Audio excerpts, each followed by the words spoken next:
is that you should never subscribe to something through an app on your phone. This is a no-no. You should never do it, and I want to talk about why. So let's start with Dropout. Let's see what it cost me to sign up for Dropout. $60 a year, $6 a month. That's what it's going to cost me if I'm going to become a Dropout subscriber. Though I think it's a coupon code for a full year where you can get a discount. And if I go and I subscribe on my phone, it costs the exact same amount, but that's weird because that is not the case for our little friend YouTube Premium. I asked recently on Twitter, on request, if you are not a YouTube Premium subscriber, can you go to subscribe and then send me a screenshot of how much it says it costs. Here is Skylar, who says like this, and it costs $13.99 to sign up through the app on Android. And then we've got Kimmy. It says $18.99 a month if you sign up through the app on iOS, so on the Apple operating system. And then we keep scrolling down, we find some people who did it on the regular old internet, just went to youtube.com, try 1 month for $0, but it is $13.99 a month. So why was it so much more expensive for Kimmy than for everybody else? And April is mad. I'm jealous of these $13.99 replies.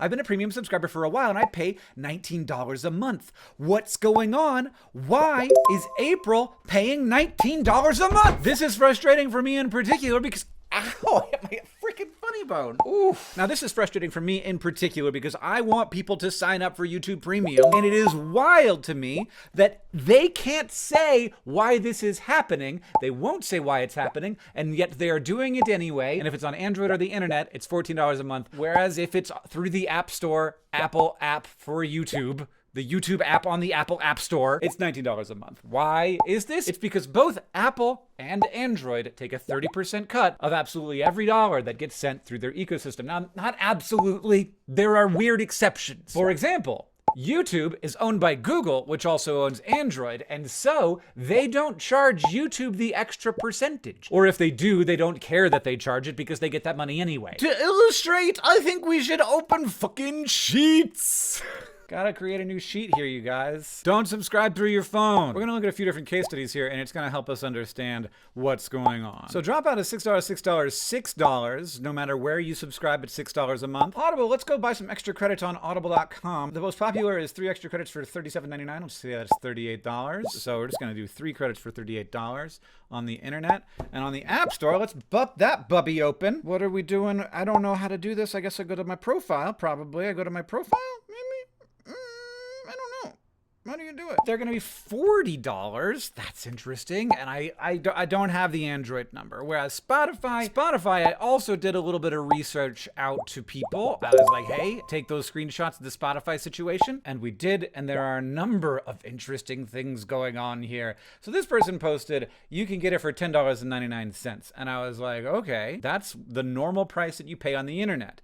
And then I said, where do you live? I live in America, so it's not at a different place. Click that button and then see what happens. It takes you to what this person called the normal payment page. It says you can pay for your premium plan directly through Spotify or using your Google Play account. So Google Play then is $10.99. So internet is 11. Google Play is 11. But if you are on iOS and you go to subscribe, you go 1 premium account, cancel anytime, you can't upgrade to premium in the app. We know it's not ideal.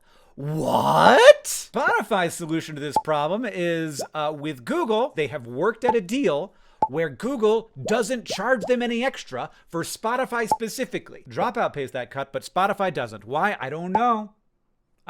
But they worked it out. But Apple did not work out this deal with Spotify, so it is unpurchasable. You cannot do it, but they can't tell you why. You can't upgrade to premium in the app. We know it's not ideal. They can't say go to the internet. They definitely can't say, because obviously YouTube would. It's $19 if you buy it through the app, but $14 if you go to youtube.com and buy it, because Apple is charging a tax, whereas Android isn't charging the tax on the YouTube thing because Android and YouTube are owned by the same company. Now, what I will say is there's kind of like one good thing about subscribing to stuff through your phone, and it is that you can go and look at the things that you are subscribed to through your phone all in one place. So what am I subscribed to? I'm subscribed to How Jay Say pronunciation guides, because that's very important to my job. New York Times Audio, Apple TV Plus, Find Me Gluten Free, All Trails, Clean Up for cleaning up my phone storage, which, and then last year, Dropout, because I did this before I realized this situation and I paid for a whole year. This is actually very nice to have. It shows me all of these subscriptions I have in one place. I can just go in and I can cancel them, and that's nice. like that's a service that I feel like is being provided.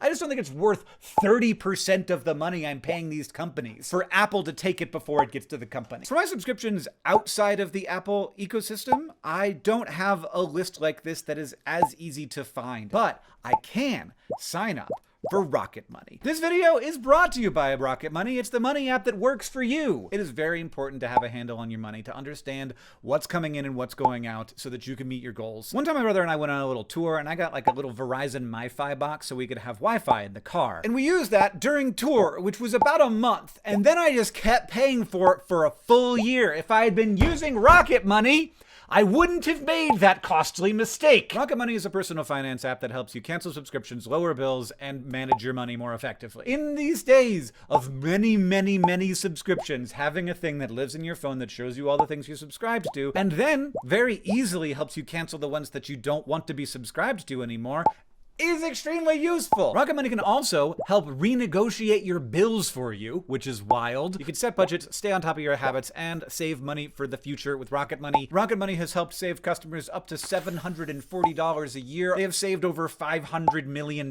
in canceled subscriptions. To save more and spend less, you can join more than 5 million members using Rocket Money. Go to rocketmoney.com/HankGreen to get started today. Also, you can get even more features with premium. That's rocketmoney.com/HankGreen to get started today. So I wanted to make sure that this was actually the case, so I texted the CEO of Dropout, because of course I know this man now, which is very cool, for confirmation. If I subscribe to Dropout on my phone or online, it costs the same amount, but you get a different amount. And he replies, if you subscribe using Apple or Android, we make 70% as much versus direct.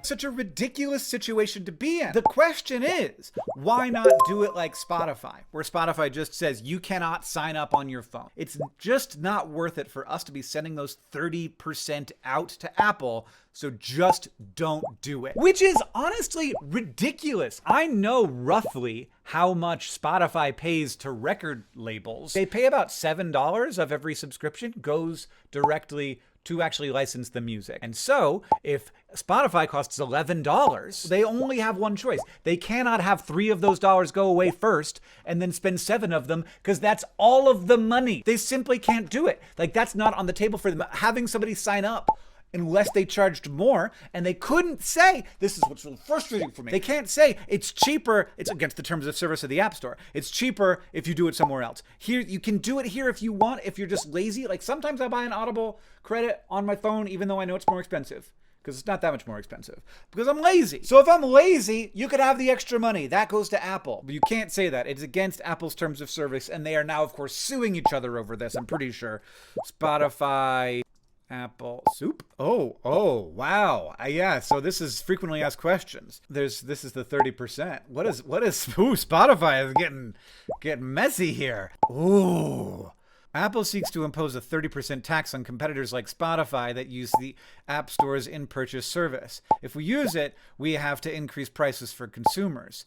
Yes. But to offset the 30% tax, Spotify initially raised our prices from 10 euros to 13 euros per month, but then Apple Music launched at 10 euros, and I wanted to murder someone. That is textbook anti-competitive behavior. There's this thing that other people have to pay. They cannot have a product, because Spotify and Apple Music are paying the same deals to the record labels. It's $7 for both of them. Apple can have that be profitable because they don't have to pay the tax. They can have it be profitable at $10, whereas Spotify cannot be profitable at $10 because they have to send 30% of the money to Apple before they get their bit that they then have to send to artists and record labels. Textbook bullshit. The question then is, why does Dropout cost the same on the internet or the App Store or Android? So the Dropout cut here, they're making $4.2 per month. And then interestingly with Audible, that's wild. They're making $28 if you do it on the App Store, but they are making $38 if you do it online. So the cost is a little higher, but the amount that they make is much lower. Well, then why am I paying $38 on the internet if it only costs you $28? Give me a better deal, Audible. And this isn't a one-time thing. This is absolutely every time you get charged. Every time you pay that subscription, Apple is getting $1.80 and Dropout is getting $4.20. Hello, I'm editing this video right now, and I got more information from the CEO of Dropout. Apparently, this is just context. It doesn't really change the argument at all, but After a year of a subscription, the App Store's cut goes down to 15%. So at first, it's 30%, but once you're subscribed for a year, then it's 15%. And on the Play Store, it's always 15% for subscription, which is a relatively new change. And they are making these changes specifically because it is very clearly anti-competitive behavior for them to take a subscription where it's not like a one-time payment to take a subscription payment and be like, I'm going to take like 30% of that money every time.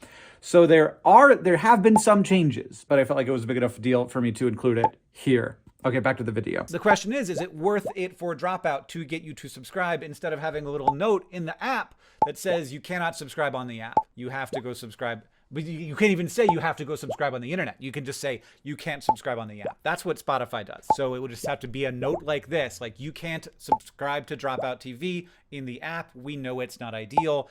You figure it out. So there are two outcomes when you subscribe to something on your phone. One, like either you spend more money, as in the case of YouTube Premium. So you are spending $19 a month. Actually, I'm very suddenly interested in this. If you subscribe to it on the internet or on Android, it's $14 a month. YouTube is making less than that with the $19 a month in the App Store. So they're making $13.30. Apple is making almost $6 off of people signing up for YouTube, which Apple has nothing to do with. But it apparently is worthwhile for YouTube to have that option available because people would otherwise not as easily sort of move from the I would like to subscribe to actually subscribing. And so they just charge you more. They charge you more and then they make less. Dropout charges you the same and then they make much less. So either we're in a situation where you are paying extra and Apple's getting a bunch of extra money, or you are paying the same amount and the people who are actually providing the service for you, the content that you like, whether it's Turtles All the Way Down on Max, or it's my special on Dropout, or it's an audiobook on Audible, those people are getting less money and Apple's just taking 30%. So